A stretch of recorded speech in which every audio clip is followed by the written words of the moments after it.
sebenarnya kan memang bond ya. Dia pokoknya stabilitas, jaga currency, jaga ini. Jadi kalau Purbaya kan jelas growth. IHSG harusnya bisa 36.000.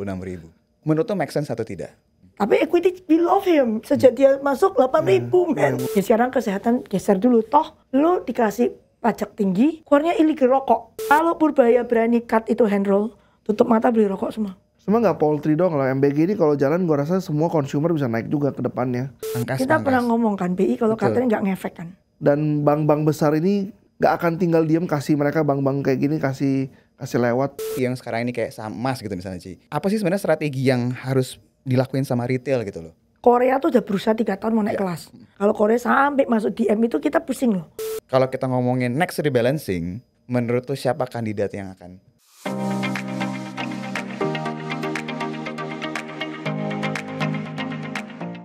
Halo my friends, kita ketemu lagi di acara Market Pulse, di mana kita akan membahas semua yang lagi hype di market dan pasti akan relate sama portfolionya my friends. Dan pada hari ini saya nggak sendiri, saya ditemani sama Bro Jeffrey. Wah, Bro Jeff. Dan satu lagi, ini waktu tayang perdana langsung dikomentarin nih. Tolong diundang lagi dan tolong durasi lebih lama, Ci Cuai. Ci, terima kasih mau datang lagi Ci. Iya, demi rakyat. Thank you udah datang ya Ci. Terima kasih Ci, udah mau menyempatkan waktunya datang ke sini lagi. Dan seperti biasa ya Ci, Bro, kita akan bahas yang lagi hype di market. Yang pertama, gue akan bahas mengenai Menteri Keuangan kita yang baru. Jujur aja ya, dari nonton meeting sama DPR tuh sebenarnya banyak banget insight-nya sebenarnya kan. Jadi ini pasti banyak kita bahas di sana. Terus gue juga mau bahas mengenai masalah suku bunga nih. The Fed mulai pangkas, kita masih lanjut pangkas juga. Dan mungkin kita akan sedikit bahas tentang IPO sama indeks global ya Ci. Oke bro, kita mulai dulu nih dari Pak Purbaya. Ya mungkin buat my friends ngeliat, wah kok Sri Mulyani diganti dengan Pak Purbaya. Dan sebenarnya kalau kita tahu Pak Purbaya ini kan emang orang market ya Ci ya. Orang market, udah lama di Dana Reksa. Dan dia sangat-sangat mengerti banget sebenarnya dengan keadaan. Nah kita akan bahas dulu yang lagi heboh, pro dan kontranya nih. Mengenai 200 triliun yang dipindahkan dari BI ke Himbara. Menurut Ci Cuai, apakah ini sebenarnya sesuatu awal yang positif? Sebenarnya kalau kita lihat ya, banking kita tuh yang terutama SOI, LDR kan tinggi semua. Di atas 90% semua. Berarti kan itu namanya liquidity-nya tight. Dengan dipindahkan ini ke Himbara, dengan 4% kan bunganya kan, harusnya dia bisa repricing the deposit. Jadi deposit yang mahal-mahal, anything about 5% buang gitu kan. Toh lu terima duit gitu loh. Jadi kalau orang ini mau masukin deposit lagi harus bayar 4% ya enggak? Betul. Nah jadi satu dia harusnya bisa repricing deposit. Dua, kalau lu mau tembak loan, misalnya kayak BRI atau Mandiri yang 90% ke atas gitu, lu ada depositnya, ada duitnya untuk nembak loan. Questionnya ada nggak demand on loan itu another story. Tapi paling nggak kalau ada demand, SOI Bank siap, ada duit gitu loh untuk nembak growth kan. Logikanya kalau ada loan growth tuh berarti ada economic growth kan, karena orang expansion gitu. Ya as long as loan-nya produktif ya, jangan sampai loan terus judul. But anyway, in theory kalau ada loan growth, lu mesti ada expansion growth in term of economic. Jadi hopefully GDP lu bisa growth, ya kan. Jadi menurutku ya is a good way daripada lu cari deposit kan susah. Soalnya LDR-nya udah tinggi-tinggi. Berarti kalau mau narik deposit kan mesti mahal. Kasih bunga tinggi baru orang masuk. Kalau bunga tinggi lu mau lempar loan-nya berapa? Semakin tinggi berarti ada kemungkinan orang nggak bisa bayar, keluarnya NPL. Ya kan, kalau kayak gini kan oke, gue ada 4% nih. Murah, ya relatif cheaper. Kalau buat BCA mahal, kalau buat bank-bank lain mungkin murah. Kan nggak pas kita yang datang summitnya BCA, dia bilang cost basisnya 4 basis. Iya. Ini kan berarti 400 basis nih, costnya Mandiri ini 4 basis doang nih costnya BCA. Iya. Bagi bank-bank yang costnya di atas 4, ini murah. Murah ya. Kalau buat BCA mahal. Jadi ya buat SOI Bank yang costnya kebanyakan di atas 4 is okay. Oke. It's positive actually. Kalau menurut lu bro, dari Himbara itu semua, siapa yang paling diuntungin? Paling untung BRI. BRI ya? Iya kalau lihat dari asing aja net flow paling gede di BRI kan. Ya BRI ini bank yang udah dikasih lihat semua kekurangan-kekurangan bobrok-bobroknya. Jadi I think kalau dari sisi kliennya, kalau mau paling aman ya BRI lah. Dan ini salary udah nggak ada. Iya, udah nggak, seller udah nggak ada, narasi juga udah selesai. Terus kan memang kelihatan Purbaya ini kan dia bilang kan dia mau mendorong ekonomi. Yang mendorong ekonomi yang paling bisa menikmati kan rakyat bawah dulu nih. BRI kan mainnya ke arah sana. Jadi harusnya oke lah buat bank dibanding kalau BNI sama Mandiri kan terlalu corporate. Kalau misalnya seandainya tadi menurut lu Ci, ini emang kebijakannya bagus. Boleh tahu nggak kalau menurut lu kenapa itu baru dijalankan yang sekarang Ci? Apakah emang sekarang momentum yang tepat untuk mindahin dana itu atau gimana menurut lu Ci? Sebenarnya kalau money supply-nya nambah itu ada resiko currency kan. Oke. Jadi sama ini kan Bu Sri Mulyani kan memang bond ya. Dia pokoknya stabilitas, jaga currency, jaga ini. Jadi kalau Purbaya kan jelas growth. Ya pokoknya dia tembak growth dulu gitu kan. Anyway we need the growth. Kita nih sudah oversupply di mana-mana, berarti nggak ada demand. Oke. Ya kan, dulu kan ayamnya oversupply tuh. Sekarang kan udah karena MGG lumayan kan ayam naik banyak. Kita terakhir ngomong di sini ngomongin ayam kan. Betul. Ya, Nanti kan juga bahas itu. Ya, sekarang naik tuh saham-saham ayamnya. Oke. Ya, jadi kalau kita sekarang Indonesia need itu growth. Kita currency udahlah, toh asal lu jaga di bawah 3% harusnya rupiahnya nggak geser gimana-gimana. Asal komit ya 3% tuh nggak boleh break ya. Ya tapi kan bondholder kan pasti kayak dari Sri Mulyani, bond girl pindah ke equity guys gitu kan. Yang bondholder ada yang suka ada yang nggak suka, pasti ada yang buang. Nggak bisa ngomong lah. Tapi equity we love him sejak dia masuk 8.000 men. ATH terus lagi. ATH-nya tuh bukannya kayak hit and run, beneran stabil di Betul. situ. Betul. Cuma rupiahnya aja, orang kan masih worry. Rupiahnya kok udah 16.6, 16 karena 16.7. Ya bondnya jualan Ya, soalnya. bondnya jualan, ya. Itu ya things that we have to suffer sampai Purbaya bisa proven that gue bisa jaga bond juga loh, nggak cuma equity. Tapi kan it takes time, nggak mungkin orang baru sebulan yang nggak ada. Oke. Ya, tapi oke lah dia lebih nggak textbook Purbaya Ya, ini. terus dulu kan gue ngomong nih kalau kita kayak gue udah nggak tahu podcast berapa kali selalu ngomong we need terobosan. Kalau yang kayak kemarin ini kayak kita mati pelan-pelan diiris gitu kan. Nggak ada terobosan gitu, nggak ada terobosan apapun gitu. Hanya menunggu waktu aja ya. Walaupun a bit cowboy tapi terobosan gitu kan. Ibarat orang udah di ICU lu disetrum gitu mencelat dulu. Enggak kaget dulu. Oke, habis itu baru dilihat nih. Survive apa nggak survive kan. Nah, Ci, gue mau garis bawahin nih, waktu pas meeting sama DPR yang cukup lama itu, Pak Purbaya itu beberapa kali mention bilang bahwa sektor swasta salah satu yang mendorong pertumbuhan di eranya Pak SBY dia bilang. Benar. Nah, menurut lo apa yang akan dilakukan sama Pak Purbaya ini? Karena salah satu yang gue lihat nih per beberapa hari terakhir ini saham-saham rokok kan naiknya signifikan banget nih Ci. Apakah ini ada korelasi nanti ke tax? Nah kalau rokok tuh lebih ke Sri Mulyani kan waktu excise tax itu dia bukan cuma penerimaan, dia mau mengurangi konsumsi rokok. Dia bule banget lah, dia pokoknya mau mengurangi konsumsi rokok karena kesehatan dan ujungnya gitulah. Kalau Purbaya kan lebih pragmatis, pokoknya job dulu, job creation. Kalau emang banyak orang tergantung sektor rokok, you cannot kill it just because of no consumption, ngerti nggak? Oke. Iya kan, maksudnya consumption kan otomatis orang yang kerja rokok juga pendapatan menurun. Betul. Indonesia sekarang yang paling penting adalah job. We need to do job creation, terutama yang middle low. Ya kan, kalau bisa middle up lebih bagus lagi. Yang tengah-tengah ini kan banyak yang hilang karena taxnya bas semua nih. Padahal ini kan tadi data science lah, apa semua di sini nih. Gaji not bad kan. Ini kan pergi semua. It's gone, that segment is kecil. Kalau yang bawah ini tambah kecil, ya nggak ada kerjaan, habis lah. Kita mau gimana? Kalau nggak ada kerjaan tuh orang bisa riot, revolusi gitu kan. Betul, Jadi paling penting tuh dikasih kerjaan. Ya sekarang kesehatan geser dulu. Toh lu dikasih pajak tinggi, keluarnya illegal rokok. Jadi consumption-nya juga nggak turun. Jadi ini rugi dua kali nih. Duit nggak dapat, consumption nggak turun. Jadi BPJS klaim lu masih tinggi. Betul. Ya kalau lu sudah tahu illegal rokok ini ada dan berseliweran, ya udah mendingan yang legal dong yang digedein. Jadi legal ini harus lawan illegal dong. Illegal ini kenapa bisa laku? Cheap, murah kan? Kenapa bisa murah? Harga jualnya tidak ada yang kontrol, sama eksesnya nggak ada basically. So kalau lu mau lawan dia nih, lu harus harganya sama, illegal dan legal. Gimana caranya? Kalau pakai mesin rasanya susah ya. Jadi mesti pakai hand roll kalau menurutku. Kalau pakai hand roll, misalnya lu hand roll kasih 50 perak per batang deh. Terus harga jual hand roll jangan lu kayak minimum harga jual segini, percuma. Betul, lu betul. dikasih taxnya turun, harga jualnya diatur ya nggak ada guna kan. Betul. Harga jual lepas. Pokoknya buat lawan ini. Lu sebagai government lu ambil aja 50 per batang. Tapi yang tangan. Jadi harga murah kan kalau misalnya tangan by Haji, by Sampurna, compare to abal-abal nggak jelas di pinggiran jalan, bisa Ji Samsu keluar Ji Samsu murah gitu kan. Orang makan balik. Orang beli Sampurna atau Ji Samsu murah kan, atau emat yang murah yang pakai tangan gitu kayak apa kayak. Karena selama ini orang banyak yang pindah ke ilegal karena gap harganya terlalu jauh. Iya. Lu kalau lihat supir gue ngerokok tuh gue juga nggak tahu tuh mereknya apaan. Benar. Yang penting ngerokok. Makanya. Jadi mendingan lu kasih hand roll yang murah, yang harganya bisa sama illegal, tapi hand. Jadi kalau ada demand, kan orang mesti hire orang lintingin. Is job. Jadi dilihat dari, kan yang linting biasa cewek. Jadi di mata WHO nih, oke lah, lu negara berkembang, lu nggak mungkin rokok lu, buktinya gue mau kurangin munculnya illegal podo wae. Paling nggak lu create job for women. Yang green lu kan naik tuh kalau women participation itu kan ada social value-nya plus ESG ya kan. Kan women yang linting.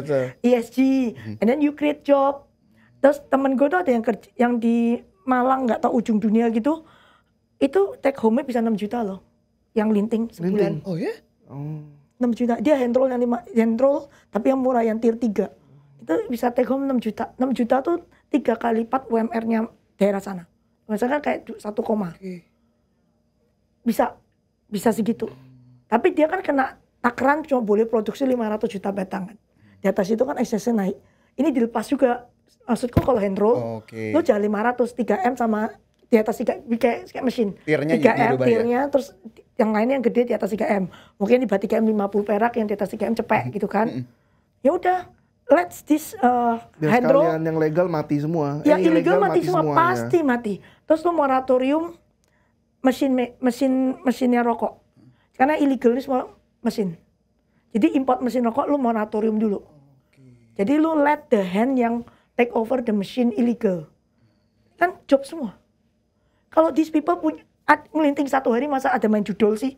Gak sempet weh. Iya. Udah sibuk linting gitu kan. Iya. Udah gak mungkin. Dan dapat duit juga gede lagi. Dapatnya lumayan. Walaupun cewek kan bisa ngidupin keluarga juga, ya kan? Setuju. Terus ESG dapat, semua dapat. Ini udah paling best kalau dia bisa berani turunin ekses rokok yang hand roll. Gua tungguin itu. Kalau mesin roll kayak turunin berat lah.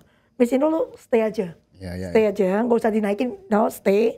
Yang hand roll cut kalau dia berani gitu ke. Karena mesin juga kan nggak create job juga kan. Iya, mesin nggak gitu create job. Cuma keluar 1 juta batang ini create keluar. Job. Iya. Dan maksudnya Indonesia kan tingkat edukasinya nggak gitu tinggi ya. Lu nggak usah muluk-muluk cok aneh lah, ngelinting rokok dulu deh. Ini yang kayak semua orang bisa.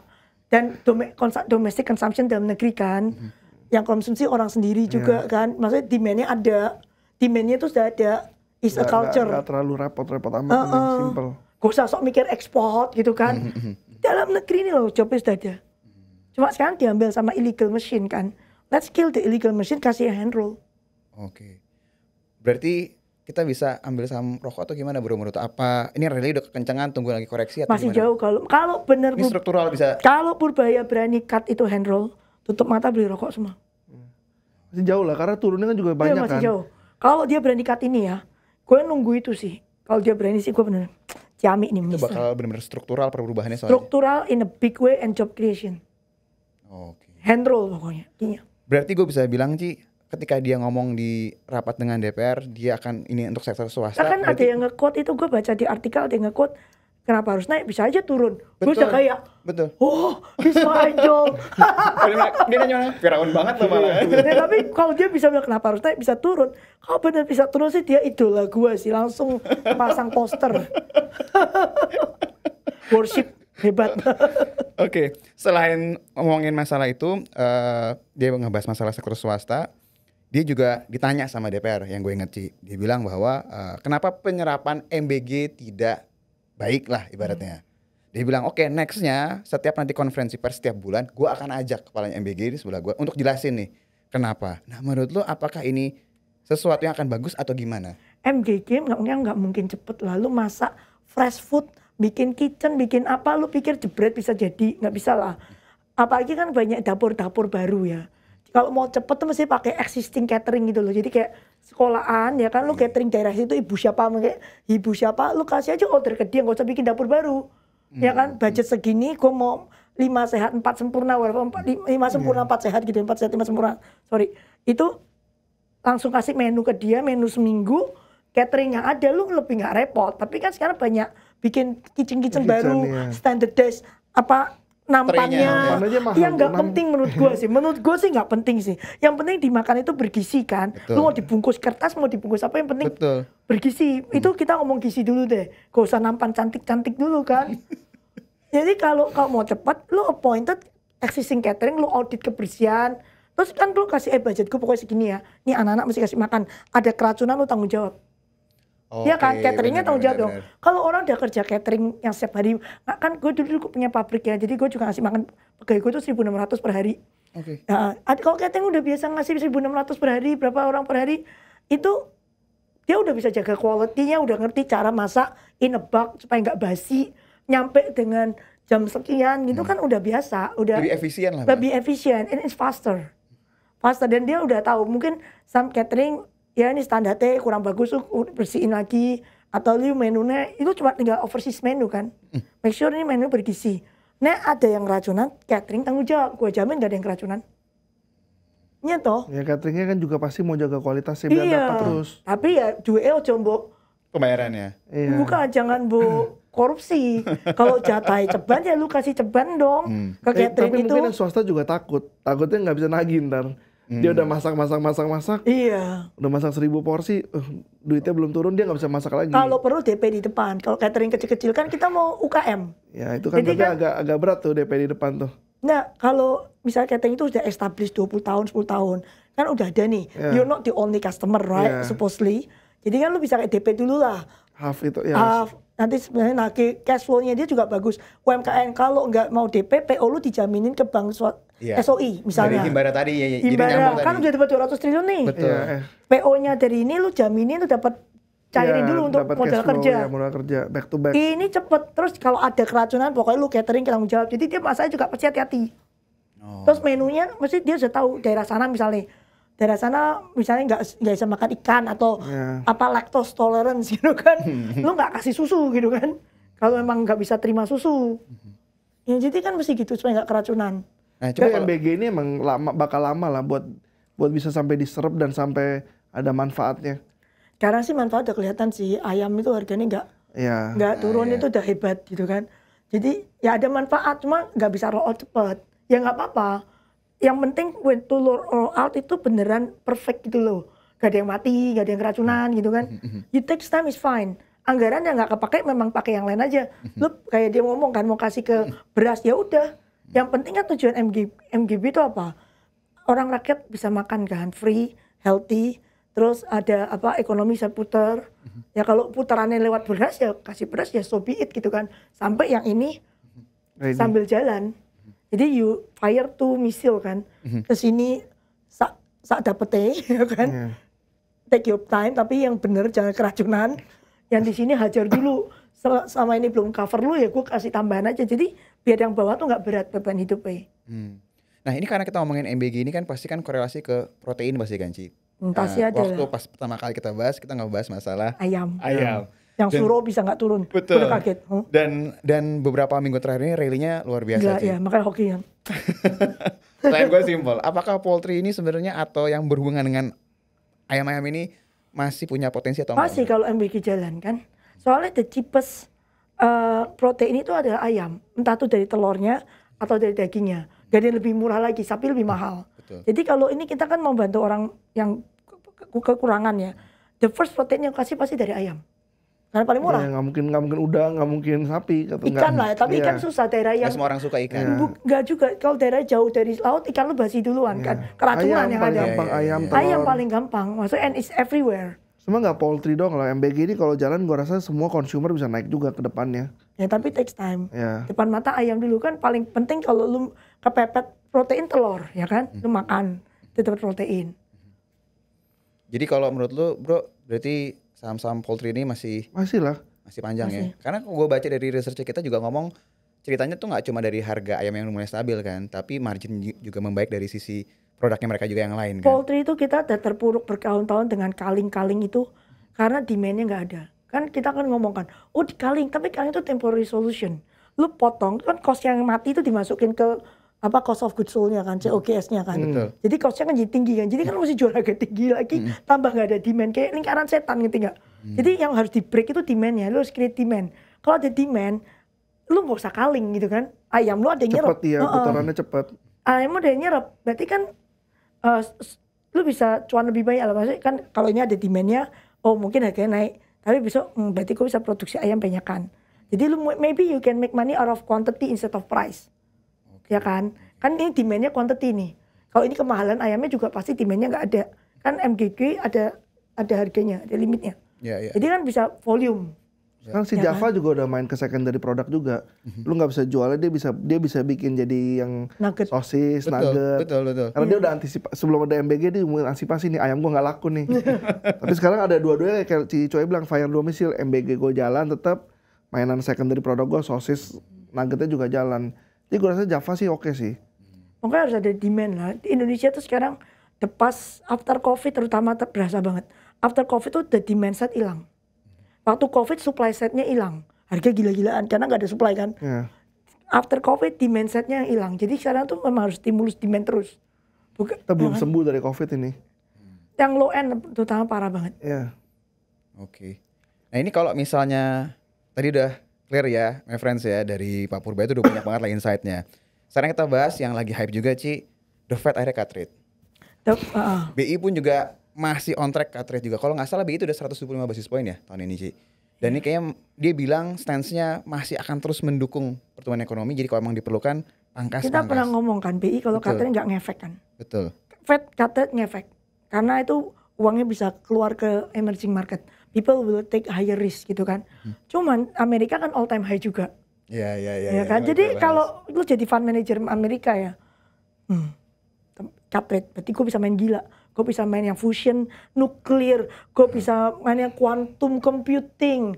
Gue bisa main yang ide-ide yang aneh-aneh, iya, yang eksotik semua. Kita nggak ada punya gitu kan. Iya. Terus saya mati juga nggak punya quantum computing gitu kan. Robotik, AI yang tingkat dewa gitu kan, yang nggak cuman ChatGPT yang beyond that, yang bisa masukin ke robot gitu kan.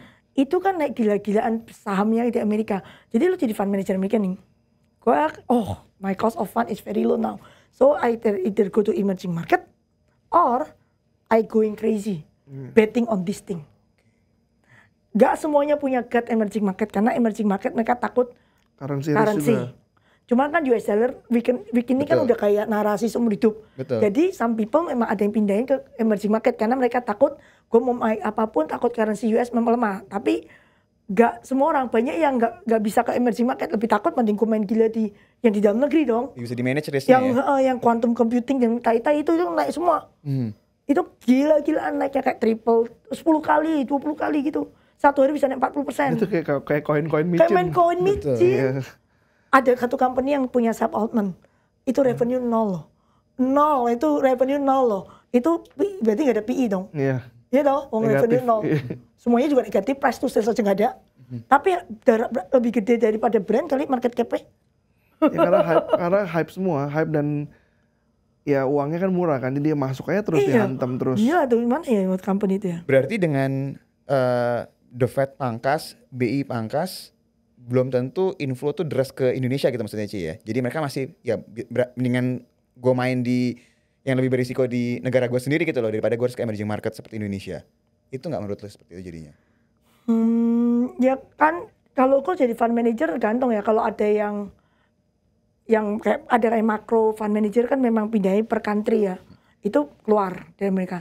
Tapi kalau yang domestik yang bisnis most of the money, tapi kan Amerika kita ngomong paling gede kan 38% dari retailnya US. Retail US nggak mungkin invest luar. Bunga cap ini tambah main gila kan yang quantum computing. Jadi ya kayak gitu. Jadi benar. Terus kalau misalnya gue mungkin ke lu bro, lu perhatiin nggak dari awal tahun sampai sekarang bank konvensional tuh ya BCA sama Bank Mandiri year to date masih negatif lah performance-nya.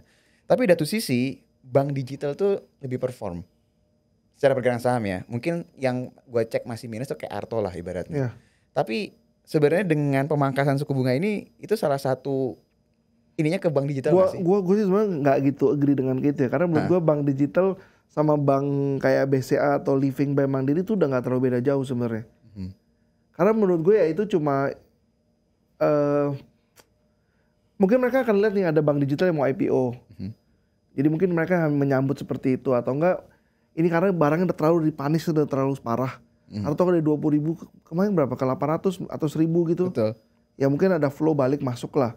Hedge fund yang mau speculate atau apa. Tapi kalau in term of dia bisa balik sih menurut gua enggak ya. Karena kan Not yet. kita juga belum siap lah ya. Dan bank-bank besar ini gua rasa nggak akan tinggal diem kasih mereka bank-bank kayak gini kasih lewat. Karena kan kalau kita bilang bank digital, BCA juga ada, Living juga ada. Enggak lah, beda. Tapi Gue sih jujur paling suka Citibank. Oh, I am a user. iya, tapi maksudnya nggak gitu beda jauh juga sama kayak Living by Bank Mandiri yang mereka lagi buat sekarang. Beda. karena dia ada Shopee-nya itu ya Ci ya. Bukan, is smoother, lebih gampang aja pakainya. Oke. Living lebih pusing, puter-puternya lebih lama. Gue pakai Living juga. Gue punya Living, gue punya BCA, gue punya Blue, Iya. gue punya Arto. Maksudnya physically ya banknya ya.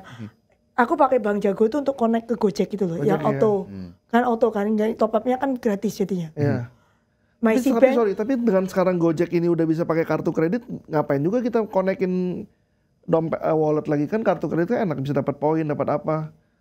enggak sih, gue tetap pakai si Arto sih. Udah kebiasaan. Jadi actually it's funny. My salary come to BCA. Iya. BCA kan bunganya kan hampir nggak ada. Ada ya. Tekor kan. Iya. Begitu masuk, set pindah ke si bank. Ya, lumayan. Sebagian dari BCA pindah ke Arto. Yang Arto gue jatah buat beli GoFood-an itu Iya. loh.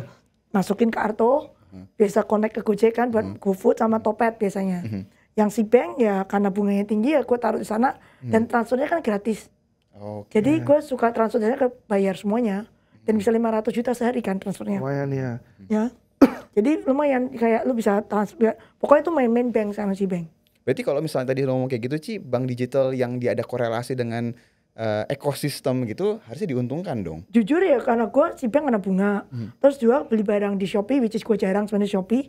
Tapi kan enak banget kalau transfer kan tinggal kayak autodidak gitu kan. Ke Shopee jadi cepet lah. Kalau misalnya gue pakai kayak even gue ke beli aja ke BCA itu kan mesti kayak virtual account gitu loh. Actually gue bayar beli gue itu pakai Topet. Lebih cepat bayar pakai GoPay daripada pakai connect ke virtual account BCA.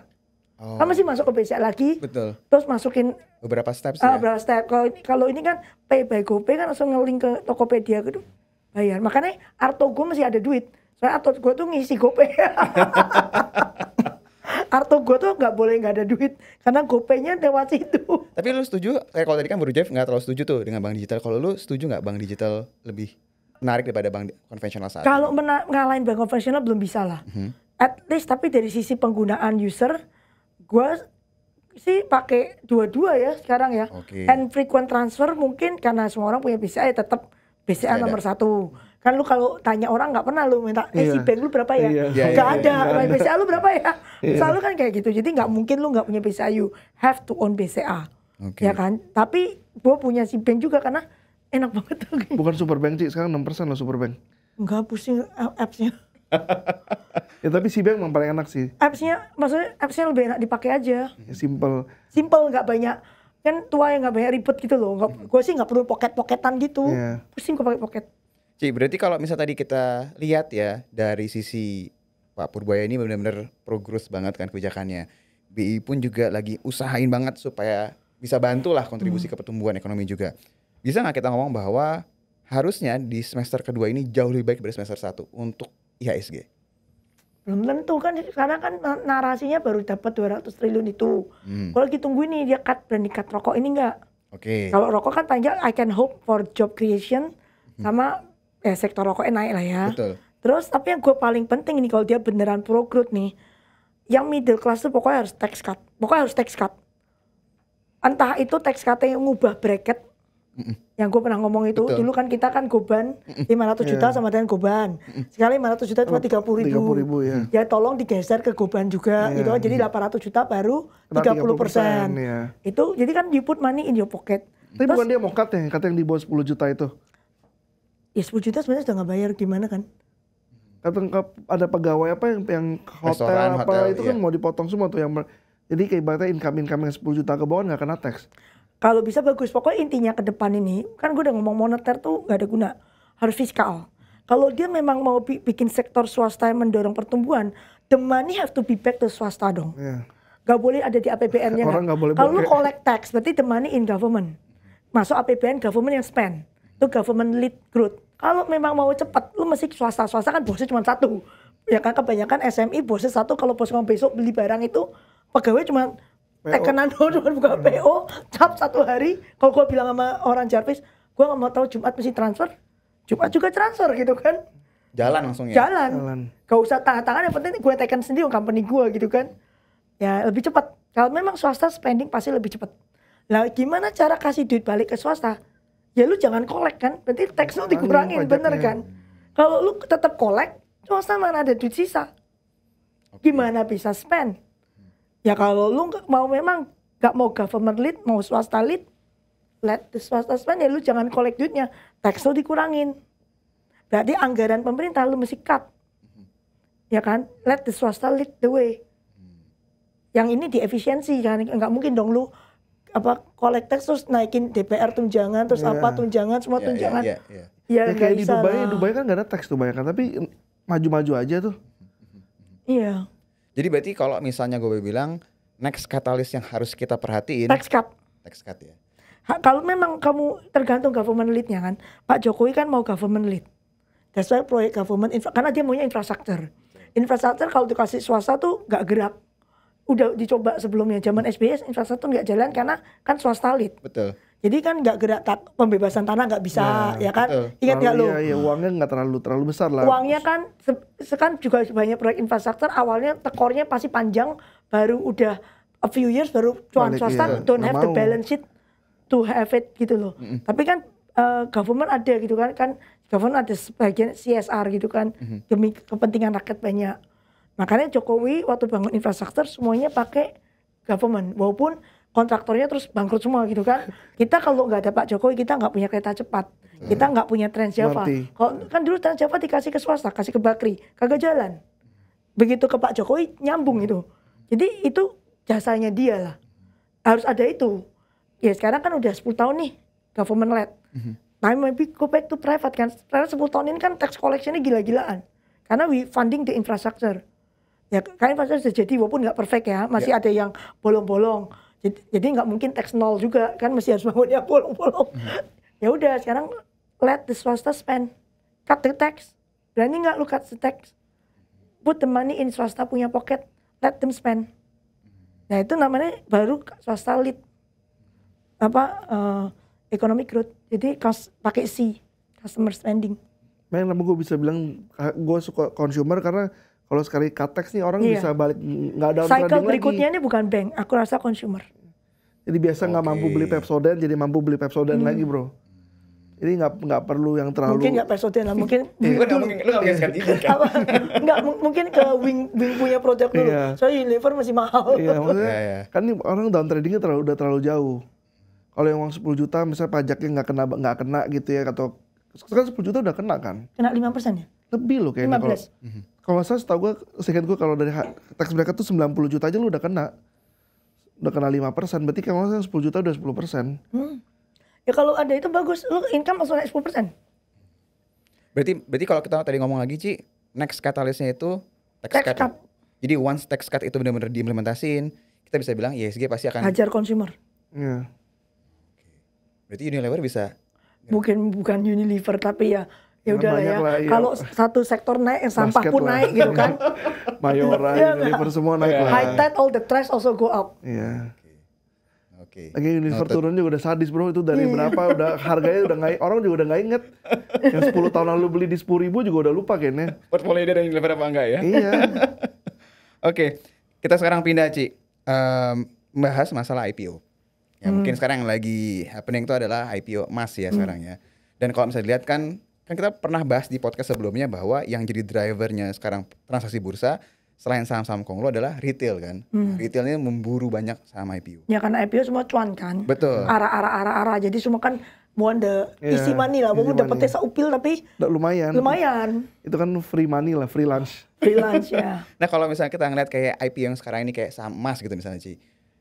Apa sih sebenarnya strategi yang harus dilakuin sama retail gitu loh? Kalau ngeliat IPO retail sudah pada subscribe kan. Udah. Jadi strategi apa sudah telat lah ya udah subscribe. Untuk nextnya karena masih ada pipeline juga kan. Mas ceritanya panjang ya. Gak cuman short term ini karena kalau lihat 4T itu gak bakal cukup untuk untuk develop the whole emas punya mining. Itu pasti kayak masih ada bond, right issue, pokoknya cerita panjang lah. Jadi ya kalau udah masuk ya, kita sih berharap tanggal 23 mesti arah lah ya. Minimal lah 1-2 hari lah. Ya, arah 2 kali kali ya. Ya tapi tergantung paginya dulu, lihat pagi IEV-nya berapa. Kalau IEV udah 3 juta lot udah kasih lah bro. Market order selesai itu. Berarti dinamis ya? Iyalah tergantung IEV-nya. Kalau pagi-pagi IEV cuma 200.000 lot ya udah. Mungkin dia bertahan sampai besok. Kalau pagi-pagi lihat udah arah tapi IEV-nya 3 juta lot, ya keluar lah mau ngapain gitu, udah 3 juta lot yang kasih. Biasanya hari pertama yang kita bilang dump money kan ada lah yang keluar lah, yang orang yang beli 1-2 lot nih. Ya yang mereka nggak mungkin banyak kan, tapi kalau udah jutaan lot ya dengan keluar. Berarti kalau misalnya kayak IPO, contoh kayak seperti sama sini Ci, buat mereka yang udah punya posisi ya tinggal dinamis aja tadi seperti Jeffrey bilang ya. Cuma pertanyaan gue simple, ini karena emas ini kan korelasinya ke komoditas emasnya kan. Ya, tapi menurutku emas masih ceritanya panjang lah. Kalau aku lihat grupnya, pasti dia mau masukin ke gold index, pasti nanti ujungnya ada MSCI. Jadi kayak menurutku story-nya panjang, tapi kan gak mungkin jejuet gitu kan, pasti kan gini-gini. Butuh waktu retail ya. nggak bakal tahan. Kalau retail yang punya kecil itu pasti di swing dikit kelar. Ya sekarang kalau dengan masuknya Sinarmas bagus lah. Sinarmas track recordnya udah membaik kan. Udah lebih bertobat lah ini grup. Bukan, Sinarmas sudah tahu how to play. Iya. Desa saya udah kenceng banget soalnya. Iya. Oke, itu tadi kalau misalnya dari sisi IPO ya. Mungkin yang terakhir gue mau bahas dari sisi indeks global Ci. Ya, waktu episode podcast kita yang sebelumnya kita bahas masalah MSCI. Cuma ada berita terbaru tentang negara Vietnam. Yang memang dia mau naikin dari frontier market jadi secondary emerging market untuk FTSE Russell-nya dia. Jadi Menteri Keuangannya udah bilang bahwa tahun ini dia harusnya naik kelas. Sebenarnya ada beberapa orang mau naik kelas. Korea tuh udah berusaha 3 tahun mau naik kelas. Dia dari dulu pingin masuk ke yang global, indeks yang selevel sama Jepang gitu kan. Betul. Belum di approve terus ya kan. Gue baru tau, gue pikir Korea tuh udah selevel sama China sama emerging Korea. market weh. Oh. Dia masih di IM. Justru ini Korea ini dari udah 3-4 tahun ini pokoknya berusaha mau masuk ke DM. Oh. Tapi kan syaratnya banyak tuh, nggak boleh konglo over ownership. Pokoknya syaratnya tuh banyak banget untuk masalah nggak boleh yang cross ownership, nggak boleh ini, nggak boleh. Ada bahasannya apa caibol ya? Caibol, itu konglo versi Korea kan. Iya, caibol. Jadi mereka ada mestinya nggak segampang itu. Jadi mesti didissect, mesti dibersih-bersihin, mesti kayak gitulah. Drama, pokoknya sampai sekarang belum di-approve. Gua nggak tahu Vietnam, mungkin Vietnam frontier ke emerging lebih gampang. Kayak cuman volume, transaksi harian gitu-gitu. Ya tergantung kita lihat, kalau Vietnam masuk, berarti kan size-nya emerging market harusnya membesar. Ya kan, soalnya kan tambah billion of Vietnam punya market. Nah, jadi gua sih lebih suka kalau emerging market besar. Jadi kalau orang US tuh kan cuma lihat me or others. Others-nya apa? Europe emerging market. Ya kalau ini gede kan jadi lumayan signifikan kan. Paling gak lu liatin dikit lah. Kalau ini minimalis kan gak ada yang peduli amat gitu. Oke. Ya jadi kalau membesar bagus. Tapi di dalamnya nanti ke depannya setelah dia masuk. Ya kita mesti lihat. Kita sama Thailand sekarang udah sama nih 1,8 nih. Pokoknya kepala satu semua nih. Ini kalau Vietnam melejit kayak Cina kan kompetitor. Iya kan. Makanya ke depannya kita harus bersaing. Kita harus tambah gede juga weightingnya. Kita jangan stuck di 1.8 gitu, 1.3 gitu. Kita harus grow, kita harus balik ke 5%. Supaya si pendatang baru ini kalau mau senggol-senggol gitu, lu juga cuma dapat 2%. Gitu kan. Gua 5. Ya pokoknya kalau dia masuk kan pie-nya membesar, is good. Di dalam pie-nya kita mesti berantem sendiri kan. China udah ngambil 20-an lebih. Betul. Itu udah turun, dulu China kayak 30 lebih. Karena China udah dibuang-buang sama Amerika, turun itu. India melejit dari berapa persen jadi naik. Korea masih bertengger itu dan naik. Karena kekurangan Cina lempar ke Korea sama India kan waktu itu kan. Kita Southeast Asia satu gerombol tuh mengecil terus. Thailand masalah, Malaysia masalah. Semua masalah. Malaysia itu ya? Enggak membaik juga. Kepala satu semua, lihat aja. Padahal Malaysia tuh ekonomi, dia punya domestiknya juga bagus tuh sekarang. Membaik. Iya, tapi di pie-nya MSCI itu secara Southeast Asia kecil, nggak membesar.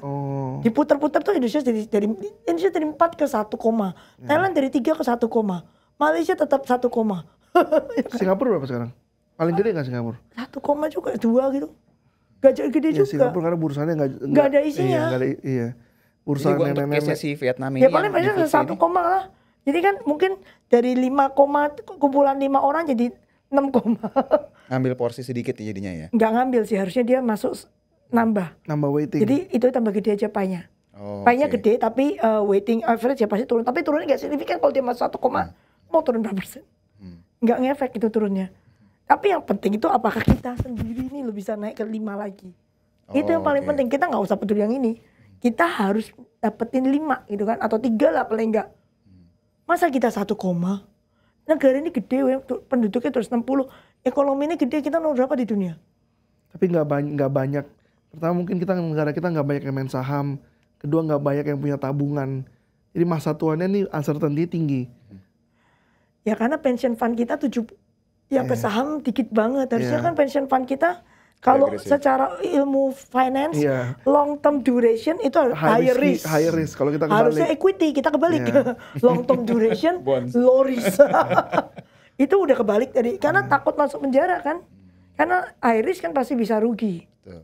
Berarti Ci, kalau misalnya tadi kita bilang Vietnam yang lagi coba mau naikin kelasnya lah ya, untuk di FTSE ya, indeks FTSE ya, dari frontier market ke secondary emerging market, harusnya tidak akan terlalu terdampak besar lah ke Indonesia dari sisi outflow ya. Gue kayak Korea keluar nih ya. Kalau Korea sampai masuk DM itu kita pusing loh. Kan big chunk hilang. Iya. Ya kan? Good and bad. Kalau orang pencinta Korea, lu nggak usah even beli emerging market lagi, langsung ikut Udah Korea langsung ke aja, iya. domestic market, ke DM kan developing market kan. Kalau ya kan, kalau kita emerging market gak ada Cina, lu pikir ada orang lirik? Terlalu kecil. Nggak ada, nggak ada lah. Kalau orang Iya. kalau orang mau beli Korea, tadi kan terpaksa beli kita. Betul. Sekarang kan bisa nggak beli kita, bisa beli Korea sendiri. Jadi yang lebih ditakutin tuh bukan Vietnam yang upgrade ini, tapi ketika Korea itu pindah malah. Itu bisa pedang bermata dua. Waktu Korea pindah itu kayak berapa belas persen hilang. Vietnam mau masuk berapa? 1. Nggak nutup lubangnya. Gak nutup. Gue lebih takut Korea pindah. Pertanyaan gue selanjutnya Ci. Tapi Korea tuh Iya. about time udah pindah lah, karena dia memang negaranya udah sangat-sangat develop lah. Tapi kan financialnya belum tuh develop. Cina gimana kurang develop negara? Iya. Why Iya sih. Why China stuck in the emerging market? Iya sih bener sih. Tapi ya bagus juga loh di akhirnya kan, dia nggak pindah. Coba kalau pindah kuadran, habis lah kita. Habis. Kalau dia Korea pindah, emerging market udah Udah gak usah dilihat. Cuma terlupakan. India. Iya India. Nah berarti pertanyaannya gue perkecil lagi Ci. Kalau kita ngomongin next rebalancing untuk di Indonesia sendiri, impact Indonesia sendiri, itu kan di November. Kalau untuk MSCI ya, menurut lu siapa kandidat yang akan BRMS. masuk? BRMS. BRMS sama Brand kali. BRMS itu sekarang masih small cap ya? BRMS, ya small cap. Ya, BRMS mungkin bisa. Kalau Oh enggak Tuan, sorry, BRMS itu sekarang small cap, baru small cap kan? Iya. Dia masuknya Cicuain nanti pas November dia masuk ke yang ke global Iya, punya kan? Iya. yang small cap tuh gue gak pernah lihat jujur. Iya, ya. nggak terlalu ini kan Terlalu flow-nya kan. kecil. Iya, Yang matters yang gede. betul. Berarti menurut lo kandidatnya Brand sama BRMS. Menurut gue sih yang bisa masuk ya. Lo dari lo? MTech bro. MTech. Iya. Lu MTech ya. Gue belum lihat MTech punya market cap sih. Karena Itu likuiditasnya luar biasa beberapa bulan terakhir. lihat likuiditasnya itu ngeri tuh MTech sekarang. Dia kan udah didepak dari tahun lalu kan? Dia gak pernah masuk. Yang di Depak SMA. Di Depak SMA ya. Iya. SMA di Depak ya. Iya. Itu MTech November bisa- tuh, Masa iya. gak pernah masuk? Ya MTech tuh bisa masuk tuh. Dia punya market cap udah sekitar 70-80 T. Betul. Liquidity hariannya tuh udah Free floatnya berapa? Dia free cukup floatnya besar dia. cukup besar loh, di atas Iya. di atas 15% loh. Iya. Jadi kalau dari sisi itu harusnya masuk juga sih Gak benar. bisa, belum cukup. Tapi liquidity hariannya gede loh, bisa Nggak ngefek. di atas 150 bio loh. Nggak Dicek langsung sama Cicu Ai. Bentar Kalau ya, kalau aku- BRMS gede. Oke, sambil dicek sama Cicu Ai gue nanya Iya. mulai lagi. BRMS tapi kan baru kemarin masuk si Ke ETF indeks, itu kan, gold iya, miners iya. itu kan. Jadi kan likuiditasnya pasti naiknya signifikan banget kan. Iya. Tapi lu juga setuju bahwa dia akan kandidat. Masuk lah karena dia perusahaannya Tuh, pertama free float dia berapa? siapa? MTech. Nggak hafal 20% ada. Ada hampir 20% lebih. Belum. Dari my friends. Ini kita cross check langsung. MTech harus double. Oh bisa 2.500. Harus double. Minimum. Berarti harus ditarik lagi dong kalau mau masuk Harus double November. baru masuk. Masih ada waktu lah, baru September bro. Enggak, Oktober itu. Saham. Iya. Oh 28%. Oh, Masyarakat tuh 28. market cap sekarang? Nah market cap hampir 90 something 80 T ya. Ini kita biar dapat jawabannya Market cap langsung. 76. Belum. Tetap, tapi nggak double kali. 2.000 lah. 60%. 50-60% harusnya ya. 40% lagi. Ya 40% lagi. 40% lagi. Iya dari sekarang sih 2.000 lah nyampe lah. Oke, berarti untuk saat ini yang kandidat di depan mata brand pasti. Brand Maksudnya pasti. probabilitas besar lah ya. Probabilitas. BRMS juga kalau ngeliat dari pergerakan saat ini, gue BMS harus 680. 180. 680. Harganya. Oh. Dan kalau misalnya gue lihat hari ini kan dia sebenarnya efektif rebalancing yang gold Kemarin minus kan itu yang turun nih, tapi Iya. kan turun kan. Kalau turunnya dia bisa ketahan maintain, aja, ya, harusnya. kalau Maman hajar ke 700 kan. Tapi Iya. kalau bisa 68, kayak minimum 680. Kalau dia bisa, kemarin kan udah nyampe. Jadi gua kayak, Betul, cuma langsung. ada harapan. Tapi kalau dia nggak bisa maintain ya nggak bisa. Oke. Tapi Next ya. BRMS tuh free floatnya gede ya. Berarti gede. Dia makanya 680 kayak minimum, tergantung dolarnya juga. Kalau Iya. dolarnya 16.000 geser terus kita juga jalan Makin jauh, gitu kan, iya. makin jauh. Iya. Iya, Tapi benar kalau tuh. mau aman harus 700 ke atas. Kalau mau Dolar aman. tuh memang Karena bener. dolarnya soalnya ya. Ya, MTEK lu juga harus geser lagi. Iya. Currency risk kita tuh itu banget loh. Ngaruh banget. Ngaruh untuk masalah banget, Indonesia iya. ini. Dan kalau tadi MTEK dia harus naik at least 40-50% dari sekarang dulu Tekan, baru ya, per terbuka sekolah, lebar ya. peluangnya. Terbuka lah bro, pas lagi zamannya Covid itu MTEK tuh 3.000 lebih loh. Pas mau buka lapak IPO tuh itu all time high tuh di situ tuh. Tapi memang grup ini sadis ya, dari 3.000 dibawa ke 300. Oke, pertanyaan penutup gue Ci. Gue balik lagi ke poin yang paling pertama. Waktu Pak Purbaya bilang IHSG harusnya bisa 36.000.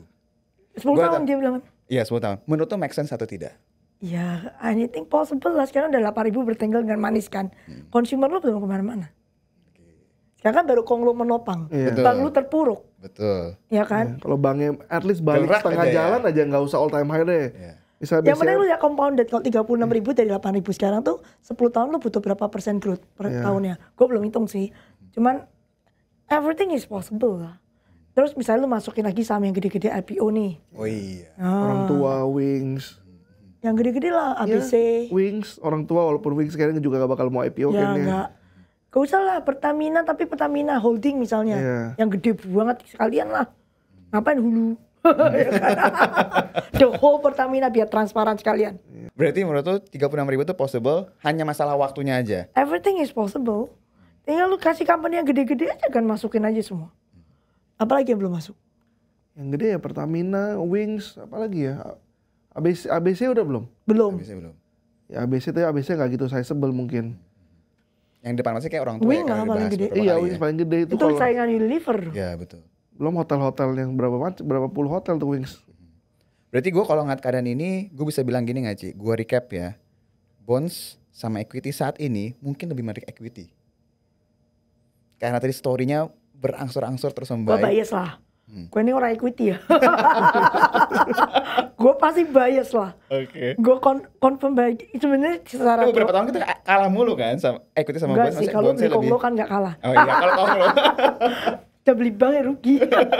Nggak gini, kalau bond itu sebenarnya teorinya kalau bunga dipotong, long term duration bond lu membaik kan. betul. Itu kan udah teori ekonomi lah. Jadi kalau memang arah potong, lu beli long duration bond. Tapi kan rupiah ya gue nggak tahu ya geser kemana gitu kan. Terus kalau memang ekonomi growth ini kan sekarang masih wacana. Whether you can execute, ini kan sekarang key-nya execution nih. Wacana udah bagus, executionnya bisa nggak? Kayak kita ngomong depan mata deh yang rokok ini dulu deh. Lo bisa execute nggak? Kalau lo bisa execute ya kita bullish banget kan. Dan gue juga ada biasnya. Gue pun nggak ngerti mau trade apa. Ya secara teori ya lo beli long duration kalau bunga turun. Tapi kalau equity gue tahu apa yang dibeli gitu kan. HKHMSP. Enggak, kalau bond setahun kan bunganya paling 7-8% tuh plus ya 10. HMSP hari ini 17%. Iya, By the way kita syuting sekarang tanggal Tanggal 22. 22 ya my friends ya. Ini lagi rally kenceng banget nih. Iya, Dua maksudnya hari. kita lo gak usah gitu, jari gue tuh naik 700% men. Jar. jar. Hari ini arah lagi. Juara emang. Ya maksudnya equity tapi ya gitu, lu mesti pick the right one kan. Kalau lu waktu tuh nyangkut di bank lama ya lu kayak bete banget sama equity pasti. Betul. Ya problemnya equity itu ada 1.000 company tuh yang harus lu pilih. Kalau bond tinggal satu long duration government bond udah selesai. No brainer.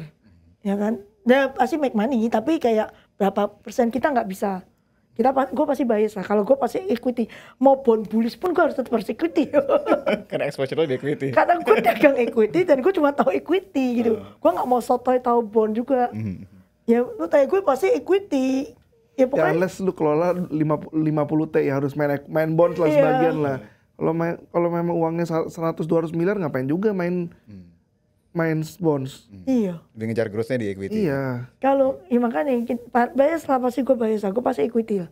Ntar kalau ada orang kripto dong Ci, lu satu hari 17%, gue bisa 1.000. Nggak, ada yang baru lagi nih Iya kemarin. kemarin apa sih namanya? Nama koinnya Aster. Aster. Oh, oke. Sehari naik 100% bro. Nah, maksudnya kalau ada orang kripto duduk di sini, gue udah kayak 17 hari itu kayak Kecil. satu tiknya dia Iya. kecil. Mereka mainnya udah berapa X gitu kan? Beda, tapi tergantung risk tolerance-nya juga lah. Gue nggak bisa ambil kripto karena nggak ngerti. Dan setiap kali rugi. Kecuali beli Bitcoin yang nggak rugi. Yang lain rugi, yang mainan kayak gini nih, kalah cepet jualannya gitu kan. Udah jual, udah turun cepet banget. Berarti gue bisa bilang bahwa oke, kita nggak bisa compare sama bonds karena emang ini beda lah ya dari Kalau sisi kita sudut pandangnya beda, ya. iya. Karena pasti bias juga. Tapi mungkin sekarang buat my friends yang nonton bukan saatnya untuk pesimis nggak sih Ci? Maksudnya kalau emang bener tadi yang lo bilang teks buat rokok udah di-cut, terus juga tadi yang berhubungan dengan teks untuk Belum naikin di-cut, baru wacana Iya lo. wacana ya. Karena kan selalu kan equity ambil positioning duluan kan. Nggak pernah Front run. Gak pernah dia beli baru pas berita keluar kan. Tapi kalau ini yang semua terjadi, berarti kita udah saatnya harusnya bullish sama equity dulu berarti ya. Ya mau nggak bullish gimana yang dari 8.000 ya all time high we. Iya nggak sih? Waktu itu gue ada bullish lagi podcast sama siapa ya yang kita pernah trading hold. If you recall trading hold itu April loh. April sampai sekarang naik berapa persen? Iya, hampir double. April tuh 60% lah. April tuh 58 Karena pas lagi jatuh-jatuhnya kan Iya, trading hold tuh Waktu 58. April tuh ada satu orang Surabaya datang ke kantor Jarvis tuh tanya, title gue jelas, kalau ada trading hold beli. Gue ngomong trading hold beli. Itu ada tuh podcastnya ada di YouTube, nggak tahu orang Surabaya satu tuh Pak siapa tuh. Oh bilang kalau trading hold beli, itu berapa persen? Terus orang masih gelap lah, masih apalah. Terus kemarin Bruce Milani ya pasti kalau Bruce Milani diganti pasti ada kayak knee-jerk reaction. Yalah. Pencinta dia juga pasti jualan dulu lah. Bond-bond itu pasti geser, makanya currency pasti kena. Ya kalau sekarang tugasnya Pak Purbaya confident harus balikin. Dia harus komit 3% tuh nggak boleh break pokoknya. Defisit Nggak itu boleh ya? break dan tidak boleh ada wacana nge-break. Ya kan? Nggak boleh. Stick with that, karena itu yang safeguard your rupiah.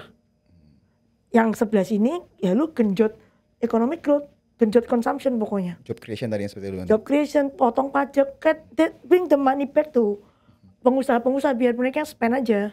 Government kan udah bingung spendnya korupsi, malah tunjangan gitu kan. Udah nggak usah, kasih pengusaha. Mereka biar spend sendiri, they know what to do kok. Oke, menarik banget ya Ci. Bro, makasih untuk hari ini. Jadi tadi kalau misalnya gue bisa recap, ya, kita nunggu beberapa hal lagi. Ya, kalau emang bisa Pak So far Purbaya. wacananya bagus lah. Ya, so far macamnya Sekarang bagus. action. Market reaksi juga udah mulai bagus. Ekspektasi bisa berlanjut dan ya harapannya ATH akan terus terbentuk ya. Kalau punya portfolio selalu optimis. Oke, Ci, makasih banyak Bro, makasih banyak. Tadi cukup ya my friends ya untuk episode kali ini. Semoga my friends dapat banyak insight untuk kali ini dan harapannya portfolionya yang tadinya merah bisa jadi hijau. Kita ketemu lagi di episode selanjutnya. Sampai jumpa. Dadah.